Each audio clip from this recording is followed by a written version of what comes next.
प्रिय व्यूअर्स, परीक्षा expert official channel के डेली स्टैटिक जीके सीरीज में आपका स्वागत है। इस सीरीज में हम प्रतिदिन आपके लिए UPSC, state PSC, SSC, RRB banking तथा विविध परीक्षाओं से संबंधित 10 प्रश्न व्याख्या सहित लेकर प्रस्तुत होंगे। हम आशा करते हैं कि ये प्रश्न आपकी परीक्षाओं की तैयारी में सहायक सिद्ध होंगे। चलिए शुरू करते हैं पहले क्वेश्चन से। वाष्पन की क्रिया निम्नलिखित में से किन कारकों पर निर्भर करती है? ऑप्शन ए क्वथनांक का अधिक होना, ऑप्शन बी द्रव का ताप अधिक होना, ऑप्शन सी द्रव के खुले पृष्ठ का क्षेत्रफल, ऑप्शन डी क्वथनांक का कम होना। इसका सही आंसर है ऑप्शन सी द्रव के खुले पृष्ठ का क्षेत्रफल। एक्सप्लेनेशन देख लेते हैं। वाष्पन की दर 3 प्रकार के कारकों पर निर्भर करती है, जो इस प्रकार है। ताप बढ़ने पर वाष्पीकरण की दर बढ़ जाती है। 2, द्रव सतह का क्षेत्रफल बढ़ जाने से वाष्पीकरण बढ़ जाती है। 3, वाष्पीकरण से द्रव की वाष्प उसकी सतह के ऊपर जमा होते रहती है। यदि वहां से हटाते रहे तो वाष्प की दर बढ़ जाती है। इसी कारण से पंखे की हवा से गीले कपड़े शीघ्र सूख जाते हैं। नेक्स्ट क्वेश्चन देख लेते हैं। जब उदासीन परमाणु एक इलेक्ट्रॉन ग्रहण करता है तो उसके फलस्वरूप उत्पन्न ऊर्जा को कहते हैं? ए आयनन विभव, बी इलेक्ट्रॉन बंधुता, सी विद्युत ऋणात्मकता, डी जालक ऊर्जा। इसका सही आंसर है ऑप्शन बी इलेक्ट्रॉन बंधुता। एक्सप्लेनेशन देख लेते हैं। जब एक उदासीन गैसीय परमाणु एक इलेक्ट्रॉन ग्रहण करता है तो ऊष्मा ऊर्जा या मुक्त होती है अथवा अवशोषित होती है। जब उदासीन परमाणु एक इलेक्ट्रॉन ग्रहण करता है तो उसके फलस्वरूप उत्पन्न ऊर्जा को इलेक्ट्रॉन बंधुता कहते हैं। नेक्स्ट क्वेश्चन देख लेते हैं। धुआं निम्नलिखित में से किस प्रकार के विलयन का प्रकार है? ए गैस में द्रव का विलयन, बी ठोस में गैस का विलयन, सी गैस में ठोस का विलयन, डी गैस में गैस का विलयन। इसका सही आंसर है ऑप्शन सी गैस में ठोस का विलयन। एक्सप्लेनेशन देख लेते हैं। जब किसी गैस में ठोस कणों का परिक्षेपण होता है तो वह एरोसोल कहलाता है। यही एरोसोल धुआं होता है। नेक्स्ट क्वेश्चन देख लेते हैं। पारद धातु मिश्रण है। ऑप्शन ए अति रंगीन मिश्र धातु होती है,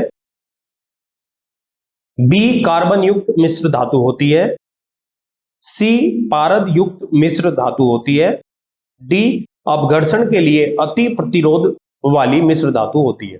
इसका सही आंसर है ऑप्शन सी पारद युक्त मिश्र धातु होती है।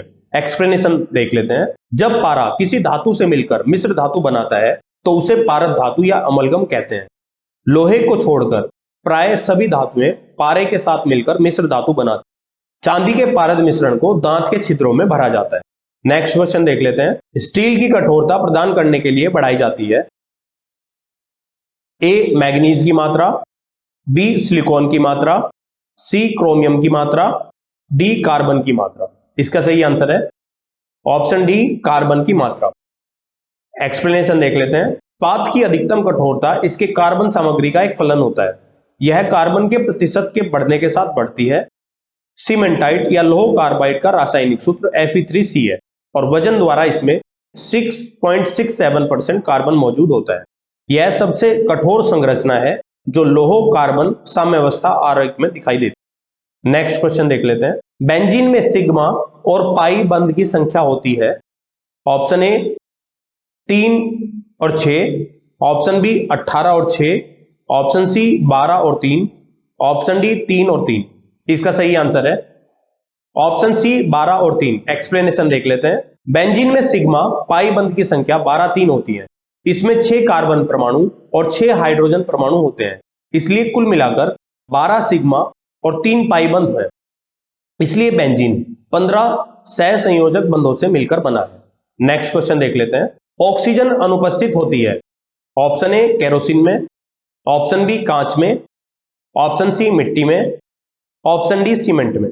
इसका सही आंसर है ऑप्शन ए केरोसिन में। एक्सप्लेनेशन देख लेते हैं। केरोसिन में ऑक्सीजन अनुपस्थित होती है। पेट्रोलियम से प्राप्त एक दहनशील हाइड्रोकार्बन तरल मिट्टी का तेल है। यह आमतौर पर विमानन और घरों में ईंधन के रूप में उपयोग किया जाता है। केरोसिन में पैराफिन, नेफ्थीन और सिनेमिक हाइड्रोकार्बन रहता है। इसका भौतिक और रासायनिक गुण इसमें उपस्थित हाइड्रोकार्बन के अनुपात, संगठन और क्वथनांक पर निर्भर करता है। इसे मिट्टी का तेल भी कहा जाता है। नेक्स्ट क्वेश्चन देख लेते हैं। जब कोलाइडी विलयन में कोई विद्युत अपघट्य मिलाते हैं तो कोलाइडी कणों का आवेश उदासीन हो जाता है और उसका अवक्षेपण हो जाता है।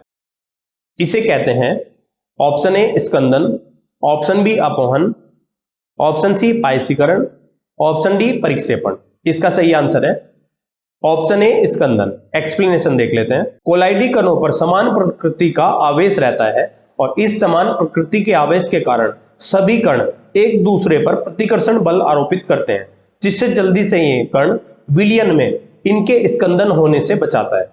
जितना आवेश कोलाइडी कणों पर समान आवेश होता है, उसके विपरीत आवेश परिक्षिप्त माध्यम के कणों पर उपस्थित रहता है। नेक्स्ट क्वेश्चन देख लेते हैं। पॉलीस्टाइरीन निम्नलिखित में से किसके बहुलकीकरण से प्राप्त होता है? Option A vinyl chloride, option B phenyl ethylene, option C isoprene, option D chloroprene. इसका सही आंसर है option B phenyl ethylene. Explanation देख लेते हैं। वह अभिक्रिया जिसमें एक ही प्रकार के एक से अधिक अणु आपस में जुड़कर अधिक अणु भार वाला बड़ा अणु बनाते हैं। बहुलकीकरण में भाग लेने वाले अणुओं को एकलक व उत्पाद को बहुलक कहते हैं। बहुत से असंतृप्त हाइड्रोकार्बन जैसे एथिलीन, प्रोपलीन आदि बहुलकीकरण की क्रिया के बाद जो उच्च बहुलक बनाते हैं। पॉलीस्टाइरीन फेनिल एथिलीन के बहुलकीकरण के फलस्वरूप प्राप्त होता है। इसे स्टाइरीन भी कहा जाता है। इसका उपयोग अम्ल रखने की बोतलों व सेलों के कवर बनाने में किया जाता है। नेक्स्ट क्वेश्चन देख लेते हैं। निम्नलिखित अधातुओं में से कौन सा एक विद्युत का मंद चालक नहीं है? Option A phosphorus, option B sulphur, option C selenium, option D bromine.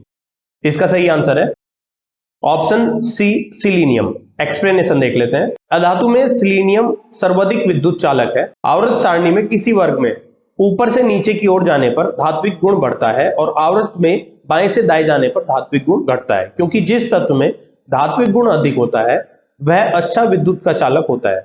इसकी खोज सन 1817 ईस्वी में स्वीडन के रसायन वैज्ञानिक ब्रोजोग जैकबर्जेलियस ने की थी।